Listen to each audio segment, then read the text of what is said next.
kunesha, kwikinisha ibicike, gusebanya ibicike, kwandavura ibicike. Umwuka wera ni imbaraga z'itorero zizatumiza mu byaha tutabikoze, kandi umwuka wera azabushyigikira. Ubu kubera ikibazo cy'uko umwuka wera yabaye muke mu bantu, twatuzwa n'imbaraga eshatu ziremereye.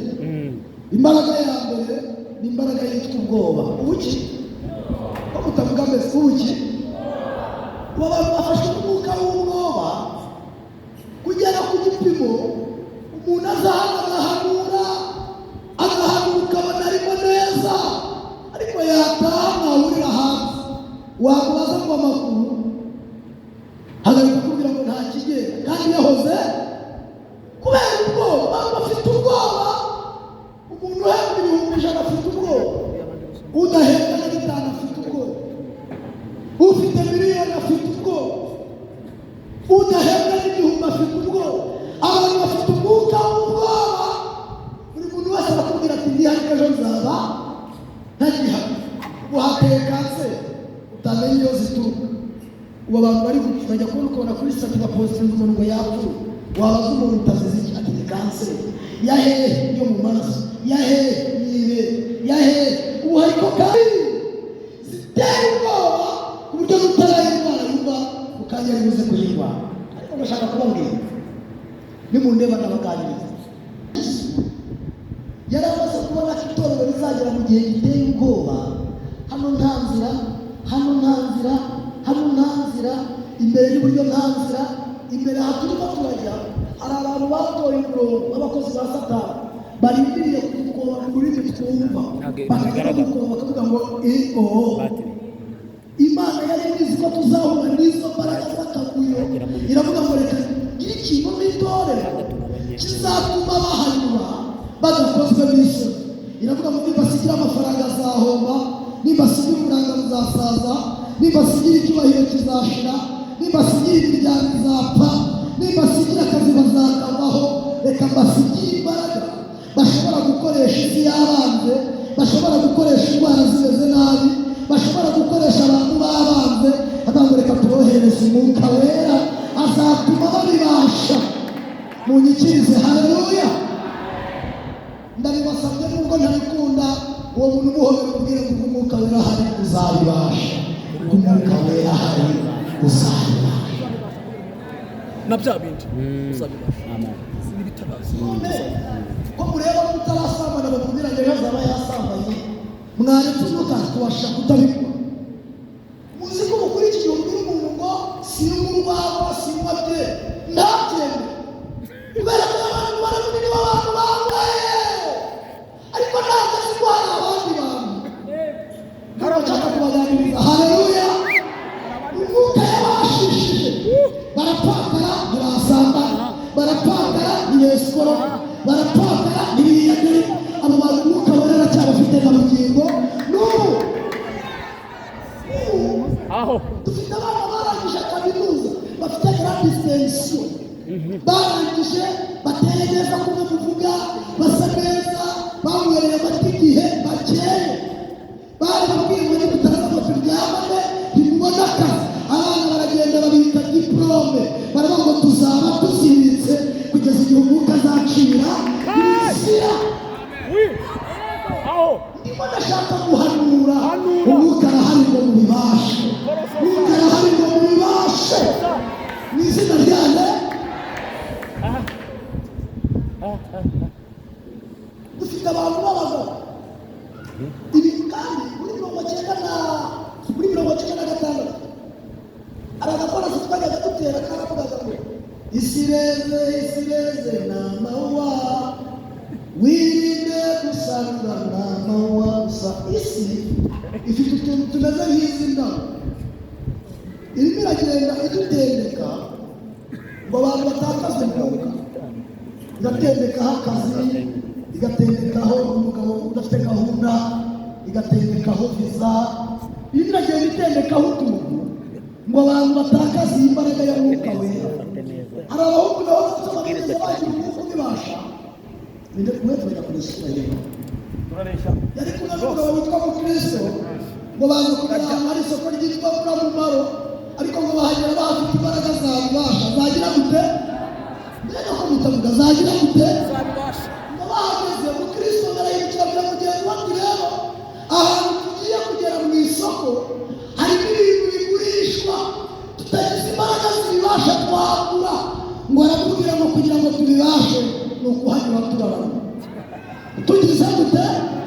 Ngo bagera mu isoko, ariko ngo bageze mu isoko bakajya bagenda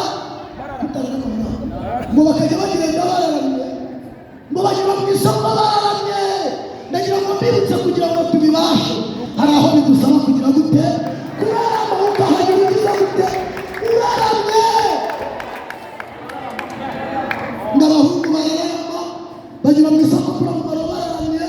Nasomye amagambo arandyohera ngo baraza barabakomanga, ngo baraza ngo ni abahungu mwe ko mudahaha. Ngo barababwira ngo muri iri soko nta kuri kurimo. Tugatungura ukuri kandi twasanze nta kuri kugize gute kurimo. Itorero urebe mukwiye kugira umwuka wera ubibasha. Ugira ute? Amen. Twasomye inkuru z'umuhungu wabibasha yitwa Dawidi. Ndashaka kubabwira ibintu bice nka se. Dawidi niwe muntu wenyine wavuze ijambo rikenewe ariko arivuga adakwiriye. Dawidi yaratinyutse, nimumurikire maganiriza, ngo yari yikoreye ingemu akamuresha kano ngo ajye muri bene se ku rugamba murandeba. Noneho Isirayeli bakubwira ati genda ubagemurire, bari mu ntambara, ntabwo baheruka bamerewe nabi, genda ubarebe mu rugerero rw'intambara. Ngo aragenda uko yari akagemuye, ngo ageze ku ntambara aho bari bari bakajya bahamagara ati Eliyabu, Abinadabu. Ngo abahungu arababura, ababura mu ntambara. Ngo baramwumvisa kugira ngo baze kumureba, ngo kubera ko batinyaga Goliyati ngo barushaho kujya mu mwobo. Kubera tudafite imbaraga zibasha turimo turarushaho kujya hehe mu mwobo.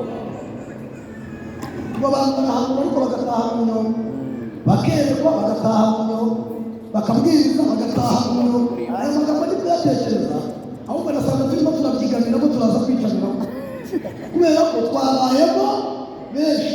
Uhembwa ari mu urasura umuntu ufite firigo, ufite inyama z'inkoko, harimo iz'inka, harimo tomusoni, amafi manini n'amatoya, abyibushye n'ananutse, afite gaze, akakubwira ngo uruguyemo rwose kandi harimo ibyo byose. Kandi n'umurenganye impamvu akubwiye ko uruguyemo nubwo abifite ariko ari mu mwobo. Ntabwo ufite ibyiringiro ko ejo bizaba igihari. Uzagereza miliyoni 8 kuri konti akabigendera, ariko umuntu aragira miliyoni 500 akarira akarara afite icumi kikabisangira, ariko ufite miliyoni reka avuga ati byaranze. Keza baye mu cyaro wasura umuntu akora kotsa ikijumba mu rwiri rwose, akakuzanira amazi mu gikombe kitagira imikondo, agashimira akamwira Imana ngo urakoze w'ubuhaye. Umuntu uramusura afite ya fanta, afite mukara, afite isukari, gazi irimo ukarugwamo. Nimumurenganye ari mu mwobo, afite ubwoba kubera Goliyati yateye abantu ubwoba. Ntabwo ufite ibyiringiro ko ejo bizaba bikize gute bigihari. Umuntu arashinga iduka ukamusura ukabimusanga ukahabona n'igiceri cyinshi, kuko nawe barakubwira ati byose birimo si ibyanjye. Abantu benshi bari hehe umwobo uratwishe pe, ubwo mwitoje murabyumvise. Dawidi no kugira ngo bene se baze mu mwobo baze bamurebe, nasomye ikindi gitabo cy'umugabo wabivuzeho ngo umwe muri bo yazamuye umutwe avana umutwe mu mwobo ngaramureba, ariko ngo bari bazi ko ari Goliyati waje. Ngo baragira babimenya witwa amagambo ya nyangaje, ngo aho kugira ngo bave mu myobo bafate ingemu, ngo baramureguza baramubwira ngo sanga ibyo uzana. Dawidi nawe ingemu bashyira hehe mu mwobo. Abahungu bambabaje ngo bareba ibyo kurya ariko babirira mu mwobo. ubu hari abantu Imana yaba yirindana badafite umwuka babirya bahuma. Abahungu ngo baratanga abantu babaga ndetse ko bazagize ikintu gikomeye ubundi tuzaza kucyumva ngo bararya ariko ngo bari bararya batarabaza ngo ni iki gitumye muri mu mwuka. Data yabohereje ku ikosi, data yabahaye impano, data yizeye muri abantu igihugu kibiriye yuko ariko muzagukura mu bibazo mufite mu itorero. Twari dukwiriye kuzura umwuka we tukavana bene wacu mu bibazo, bari kwiriye kuzumva ihumure ariko Imana yacu yakoze igitangaza. Natwe twakabavanye turi mu mwobo mu muheno abo bibaganiriza ibintu byinshi ufashwa udafashwa wowe azashira icyo cyuma iminsi izamwigisha ngo abahereza ibyo kurya bararya ariko ndetse n'abaza ati none ni iki gitumye muri mu mwobo. Nahoze byitekereza ntabwo nabisomye nasanze baramubwiye batuzabimenya i Rwanda n'ubyara uzabimenya nugira abana ku ishuri uzabimenya numenya uzabimenya ngo Dawidi kuko mwene se yaramubajije ngo ndabizi uri icyaha nzi ukuntu ugira ubwibone bwo mu mutima ibyo urabibaza uri nkawe nimundabaganiza nimugikiriza agakomeza. Haleluya ko munyihoreye. Haleluya abantu b'umwuka azabashoboza. Haleluya Dawidi reka mbabwire amagambo namukunze ngo arababaza ngo umuntu warangiza icyo kibazo umwami yamuhembye. Dawidi yamenye ubwoba abivuga nk'iki wasabye ibihembo atarakwaraza. Arabaza ngo bazampemba bate nindamuka nishe Goliyati. Ngo barabimubwira baramubwira ngo umuntu uzica Goliyati bazamushyirira umukobwa w'umwami, umuntu uzica Goliyati azaba umuntu ukomeye umwami, umuntu uzica Goliyati bazamwandika mu bitabo by'amateka. Ngo Dawidi aravuga ngo yabagara mugende muyabwire umwami mumubwire ko Dawidi Goliyati ntagira gute namwica. Dukeneye abantu nubwo yaba umwe watubwira ko yabibasha. Basi uwo muntu niwe mubwire ngo guhera nonaha nzabibasha mu izina ryayo. Abazabibasha mutere haleluya.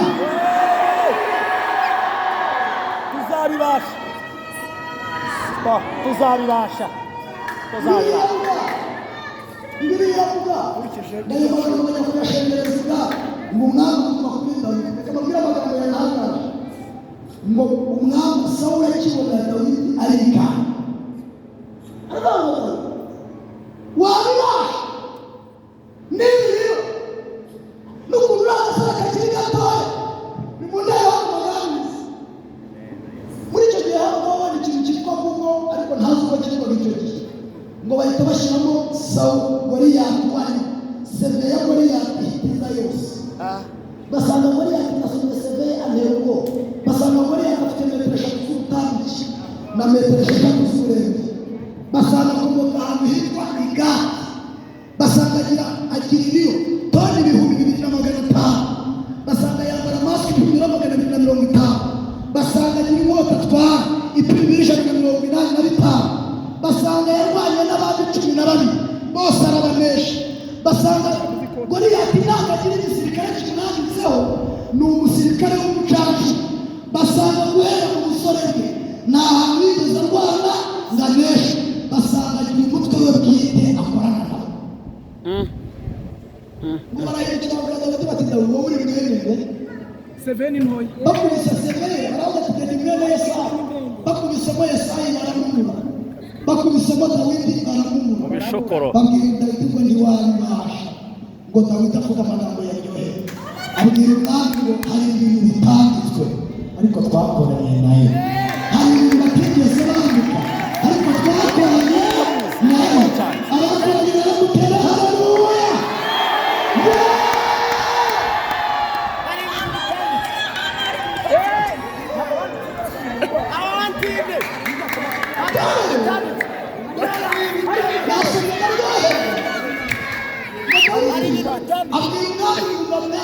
ndi gufashwa n'umukameramani imisoro ikaze Ngiye gukira. uretse ko itigeze yandikwa sendetse abakora bose bansetse ntabwo zihera Mount Kenya ntizihera i Tel Aviv ntizihera Reka. barakubwira ngo urugero ndeba nabaga mu ishyamba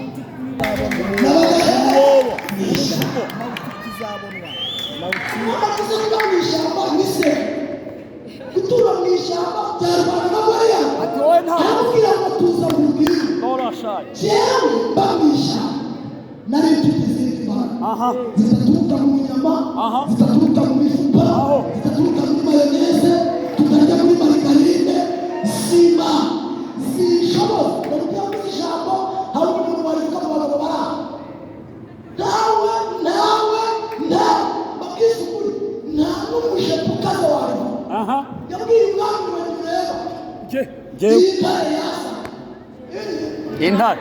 ko mutavuga amazindi yaka ibintu kandi yakaze yaravuze ngo narayifataga ngo nkayasamura undebere dawidi wasamuraga ngo nkayikura umwana w'intama mu kanwa ngo nkamusubiza mu rwuri ijambo yavuze ngo nkagaruka nahoze nibaza asigaye imbere ngo mugumye aho ndaje asigaye isiritse ngo nkagaruka ngo nkayifata ngo nkayikatira ngo nkayivuta kura ngo itubuyazi ngo nayo nkayifata ngo nkayikatira ngo nkayivutagura ngo nkayica hari akandi kajambo nasomye kanyoheye ngo muri ririya shyamba habagamo inzoka ifite metero 48 ngiyo yajyaga kukurya yarabanzaga ikakuzenguruka ngo ikakurya ari uko yamaze kukuzenguruka ikaza mu mutwe ikakurya Dawidi yaravuze ngo narayifataga ngo nkayifata umunwa wayo ngo nkayikatagura n'ibice ngo narangiza akatambo ngo narangiza n'akambo ambwira umwami ngo njyewe wakoze ibyo uriya mufilisitiya utarakira azapfa mwirwa muri izo nyama ndenda guhanura rero muri iri teraniro abanyamwuga Imana ibahaye imbaraga kuri Goliyati Imana ibahaye ubushobozi kuri Goliyati Imana ibahaye ubushobozi kuri Goliyati Imana ibahaye ubushobozi kuri Goliyati zamura haleluya zamura haleluya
Yangize ngo arayo gasaba. yakanye Imana irafasha ashaka kubwira ko mukwiza imbaraga mu gitondo abyutse asanga imbeba yapfuye ariko imbere y'igisore na asanga ati iruhande rw'imodoka amura imbaraga zihakuye kubera ubwoba aravuga ati babyohereje aragaruka kumanga ku cyumba arijyamye hano umukozi waramutse bigaragara ko yaragiye akanansuhuje atanaguseze Ndebera mugaruka. umukozi waramutse ni yego ati Imana n'igitangaza n'ibihe byose ati urabona ngo uraraha Imbebe barangiza bakabyohereza ntibiki ati bayohereje igisore ntibigise bayohereje kubyuka ukabuki ndabyuka nsanga umudamu we nawe yandutse ari gusenga ariko atahekeye arimo arazenguruka in the name of Jesus fire in the name of Jesus fire adashobora kuhegera ndagenda mfata siriyete mfata imbere umurizo ngiye kwita muri yose kudamu ati hano utabishyira muri atushobora kwitamo ati bikajya bizamuka bakingura urugi imbere bajya kwita muri rikose ndagaruka barambwira bati heze byose ndahanyura ndahasengera mudamu usengera ahantu akira n'amazi uhamene ati turebe ko hapfera nyinjira mu modoka nayimukatira neza asoje aramutera y'umukozi mani atangiye bashakaga ngaha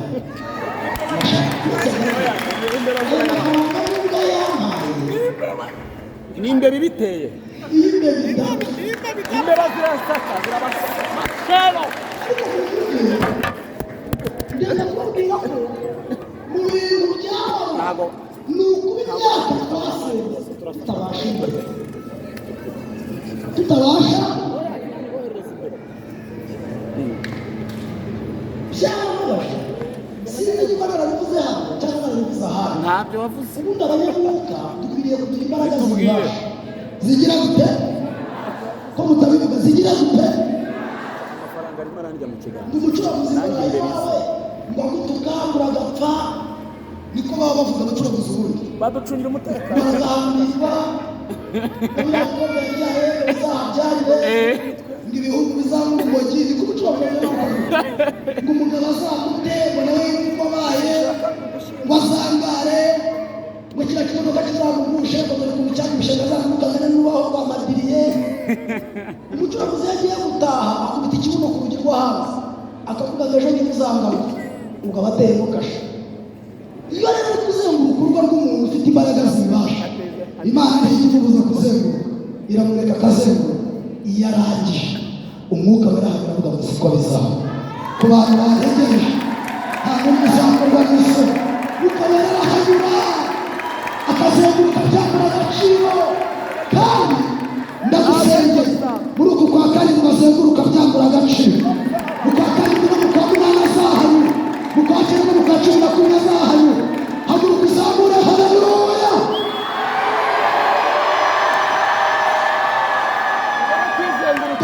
wishinga bari abakize kandi ku bana bawe umwuka hazenguruke ku mugabo no ku mugore wawe umwuka hazenguruke mukabara hazenguruke abyagura agaciro kandi ndeba kugutangariza ko no ku mukobwa bwawe umwuka yarabwiye guhanura akabyagura agaciro zamura haleluya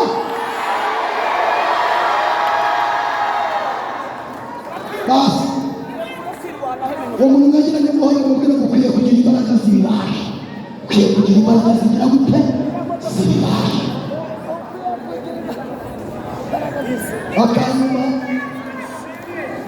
akanyuma ntabwo ariko bizaba iyo dufite umwuka we ubasha ndenda kubabwira akantu ka sigaje tufite ibiri nka senga hari ikindi kintu umwuka we gishoboza iyo dufite umwuka we ubasha yicara hejuru ya karande izo arizo zose izo arizo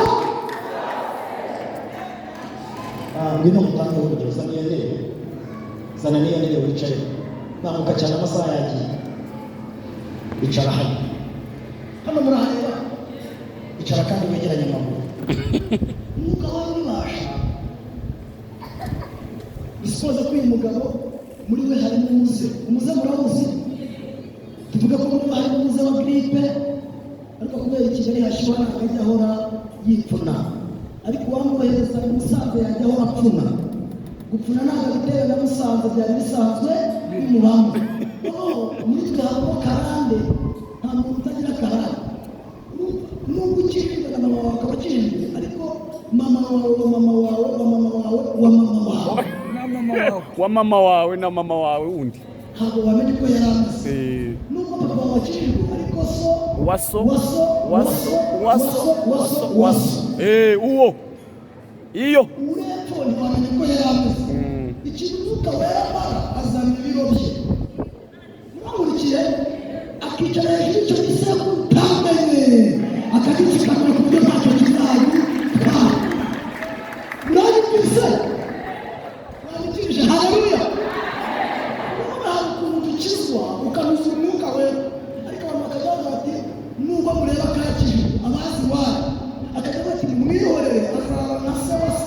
wase kuko baraba sehoza ari bandi batuma kumubona kuzumuka wera nyina wabo wa nyina yari ndaye n'abazagera habita nubwo mubona yuzumuka wera ariko bagira se n'amabana iyo wagize umugisha ukagira imbaraga zibasha umwuka wera azana birakica abantu bakarindira kuzafatwa n'umukobwa wa nyoko bakazahera kubera ko umwuka wera yagize gute yica kandi ikiri muri iri teraniro imyuka y'iwanyu iy'aho washatse iyo mu bisekuru utazi umwuka wera yicarira mu izina rya Yesu umwuka wera yicarira mu izina rya Yesu umwuka wera yicarira mu izina rya Yesu.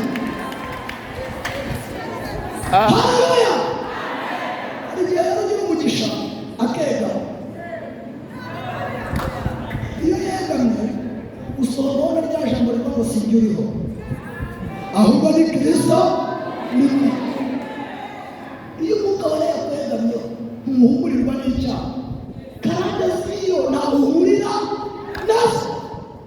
Impamvu mubona dufite ibibazo by'ibyaha abantu barwara nta mbaraga zabicaye wagira ngo twabuze ay'urwabo wagira ngo twabuze imitsi reka reka wagira ngo twabuze abantu dusabana nabo wagira ngo twabuze amafaranga yo kunywera.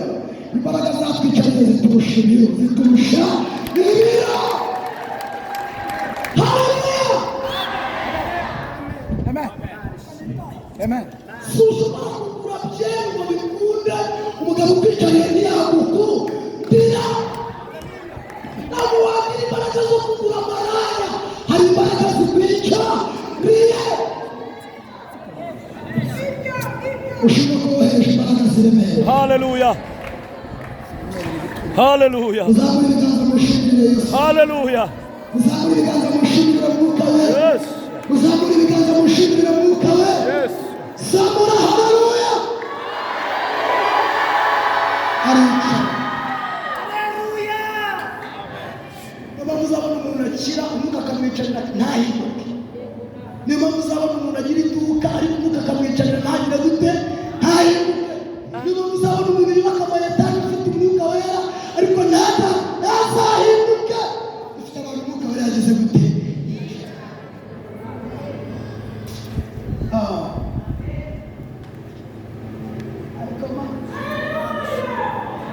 ariko umuntu akubwira ngo byamunaniye ngo birongeye birakumva birongeye ntabwo bamwicariye. Imbaraga zimwicariye ntabwo zatuma yongera. Ariko izi mbaraga zifata umuntu w'umugabo ufite hoho hoho ufite hoho ariko agahoza igikoma akajya abwira umugore ati ushyiramo amafu yose Mvangere. afite hoho zahanga arishimye ntagure mitsingi ntagure icyuma ntagure ve agahoza igikoma akajya ati icyo nkunda. Izi mbaraga ziba zaramwicariye ntabwo yazima. Hari imbaraga zamwicariye umuntu igikoma afite hoho uretse umwuka igenda irushaho ariko ushaka kuyicara igiye kurutanga kandi kagira akazima. Haleluya, haleluya, haleluya.